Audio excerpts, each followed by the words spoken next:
So my name's Steele. I'm a specialist community recovery navigator, working as part of the KY team with my colleague Jamie, and we've got the rest of our team here as well. We've got Shauna, Kaz and Louise all sitting out there as well. So we're just going to let you, tell you a little bit about the project that we've been running for the last couple of months. I'll hand you over to Jamie. Hello. Like Dale said, my name's Jamie. I was about to say my name's Jamie, I'm an alcoholic. Wrong room. My name's Jamie. I'm also a specialist recovery navigator alongside Dale. So why these clubs were set up is between 2017 and 2019, 44 people lost their lives as a result of drug-related death in the Leavenmouth area in Fife, which is quite a small area. And 26 of those lives were in a very small mining village called Methil. 26 is a big number for such a small area. So in 2022, we set up the first KY club in a direct response to those numbers. And the idea of it was to keep it on these people, on these service users' doorstep. We felt that there was no point in recovery being 10 miles down the road, when there was drug dealers and pubs round the corner from these people. So being local really mattered to the sort of ethos of this project. People were dying as a result of not being able to access services in Fife. So we spoke with people with lived experience in the families in these areas, and the general feedback that we got was just that there wasn't enough services on doorsteps for people that were struggling. So the kind of first thought around that was like, well, why not try and start something where, all these services are in the one place?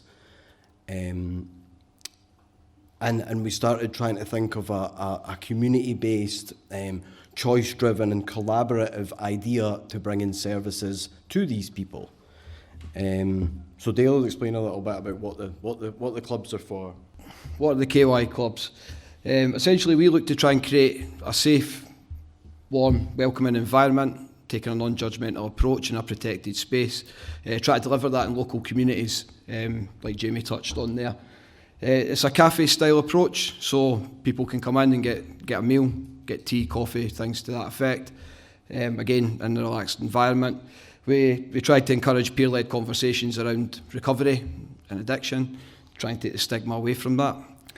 There's a triage service available for discreet same-day prescribing for opiate replacement therapy in conjunction with MAT Standard 1. So we've been working closely with addiction services, and they're present at all the cafes that we have there. We'll touch on that a bit further in as well and give you a bit more information around that. So there's an access to a range of support. Again, we have lots of other agencies that attend these clubs regularly, third sector agencies, other sectors of the NHS, Fife Council, things like that, trying to bring as much to the cafe as possible so people can get the help when they need it. Staff take an informal approach. I think there's been a little bit of a mishap here on this one. So, but staff take a non-judgmental approach essentially. In that environment, evolving approach based on the needs and choices of those who attend. So essentially, taking our clients' views into consideration and giving them choice in terms of the options that they have for their own recovery. And that goes alongside their treatment as well when they're talking to addiction services, is giving them a say in the treatment that they feel they need and they'll benefit from, which is often overlooked, I think, with this community. We wanted to branch those clubs out a bit because the general chit-chat in the KY8 club is that, from other services that were coming in, that Dale mentioned, there was need for it. There was need for it in every town in Fife, to be quite honest. The other two areas that were highlighted for high numbers of drug-related deaths were Kirkcaldy and Cowdenbeath. So my colleague Shauna and I, shout out Shauna by the way, she put a lot of hard work into this.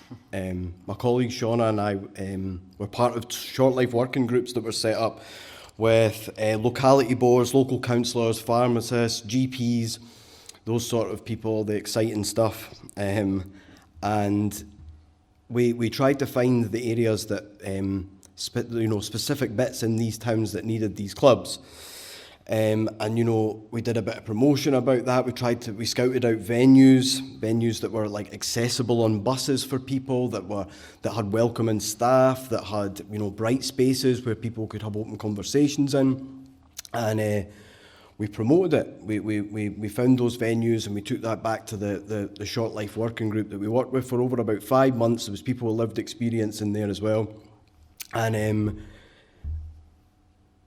you know, we found out that these two areas, I mean, it was so necessary to put them into these places. So we started promoting it. We started putting, you know, not only sending emails to as many people as we possibly could, but, you know, Dale and I were in and out of flat blocks, putting up posters and doing all that sort of stuff. So we worked with the partners for 5 months, and the new clubs opened in August, and we've seen success in bringing service users back into treatment. People getting, you know, opiate replacement therapy that very day has been quite a success. We've had pretty good numbers with that, especially with, you know, we'd had people in that had just seen the flyer, you know, and come in just to get what they needed that day. And we've seen the trust beginning to build between service users in that area, which was away for a while, coming back into treatment and yeah, building that relationship again with the services. Yeah, so collaborative working, I mean, that's been a massive part of what we're doing, and we're trying to deliver as part of these cafes. It's what makes them run, it's what gets people through the doors, having all these people on board with that. So working with a range of services to provide the service user with support tailored to their needs. Again, like we've already touched on, lots of third sector agencies are giving up their time and their resources to be here, as well as addiction services and different sectors of Fife Council that deal with housing and things like that as well. So NHS Addiction Services are delivering a rapid access clinic in each club to provide same day opiate replacement medication to clients' needs. So again, it's a rapid access appointment. They'll come in, we'll triage the service user, we'll then get them passed over to addiction services that day. They'll have an assessment done, and then same day they'll be able to pick up a prescription and get started on their opiate replacement therapy. Again, think that's something that's been a long time coming. It was unheard of for a long time. So, I mean, the word getting out there about that by our service users is getting so many people into the cafes and getting them into treatment. So we're at KY Clubs, we're trying to deliver a no-door closed policy where connections can be made by service users into services in an open and friendly environment. Again, being able to put a face to the agencies and that they're working with initially when they're coming through the door, when we have representatives from all these places, just makes it that little bit easier for people to build those connections and encourages them to come back and build that rapport essentially. So some of the other agencies that have been coming in, we've got people from the mental health services, again like I said, Fife Council Housing Partnership. We have nurses from the bloodborne virus team coming in as well. They do blood spot testing, liver functioning testing, things like that. We have social workers from the Community Compass team, so they take a non-traditional approach to social work essentially, working with probably our most chaotic clients. Trying to break those barriers down that are there already in terms of sort of the relationship between our demographic and the social work department. I can't stress enough the importance of all these agencies, all these services giving up their time to come down to the KY clubs and help it run essentially and promote it. It's done a lot of good for a lot of people in a very short space of time, given the fact that we've only been running for a couple of months now, and we've had so many good outcomes, such good attendance at these things from both professionals and from clients. So it's been really important. It's been a fantastic experience so far. Nice one. Like Dale was saying there, the clubs have made some pretty big impact on people's life and some small but important impact on others. I'm trying to think. We had a guy who we met about 5 weeks ago. We got in a conversation. He was asking for money outside Aldi, and we just swapped up a conversation with him. We got him up that day. He'd been chaotic using heroin for many years, and he came in. He got put on methadone that day. We've kept in contact with that client, and his life's coming back together again a bit. There's that normality's getting brought in. We've seen the change in him.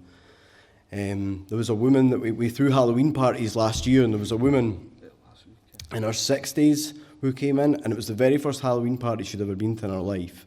And it was a big deal just to see how happy and how much she got out of it, do you know what I mean? And just those wee things, bringing normality back to people that maybe haven't had it for quite a long time, she came back to the next Halloween party and got her face painted and all. You know what I mean? It was a big deal. You know, it was a big deal for her. It was a big deal for her. We had a guy in. This is about 3 or 4 weeks ago. We had a guy in who'd been using crack cocaine. He didn't want to stop, but he came in with a huge abscess, and he'd had it for 4 months. We managed to get him a same day appointment with a dentist. We've got a hotline for the dental team in Fife. Managed to get him that appointment same day, and he's been back into the club since. Everything's getting better. You know, it's a big deal. You know what I mean? Like, it doesn't sound like it, but when you say it out loud and you see these people, it's a big deal.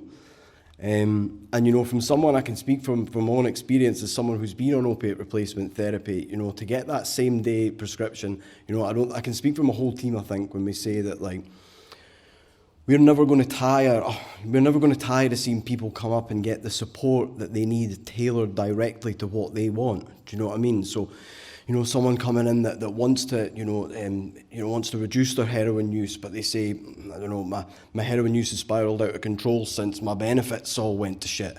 So we've got someone in there to deal with that, and then my benefits went so badly because my mental health's been terrible. We've got someone in to speak to them about that, and we've got contacts, all over the place. So even if that person's not in that day, there's somebody else that we can get in touch with to make appointments. We've got service users that come in that plan their whole week around this club, that come in just to get their appointments done. Because it's a big, making that phone call to what they call the HMRC, that's a big deal. The DWP, sorry, that's a big deal. Some people, that's a huge barrier for them. And we can come in and get that done, and, people walk away with their, a bit of that baggage off their shoulders. It's a really nice experience. I've been told by my boss to make sure that I mention that we've been very fortunate to be recognised in Parliament as well. There was a motion put on for us, because of the unique and necessary service that we're providing in Fife. We want this to work, and I don't know from experience, but I think there's other cities that have been doing this sort of work for a long time, and it feels like Fife's a bit behind the times with that. So it's really exciting. I was really privileged to be here. Looking at that sort of lineup of people, it felt really nice to be in the bed with all you. So thanks very much. Nice one.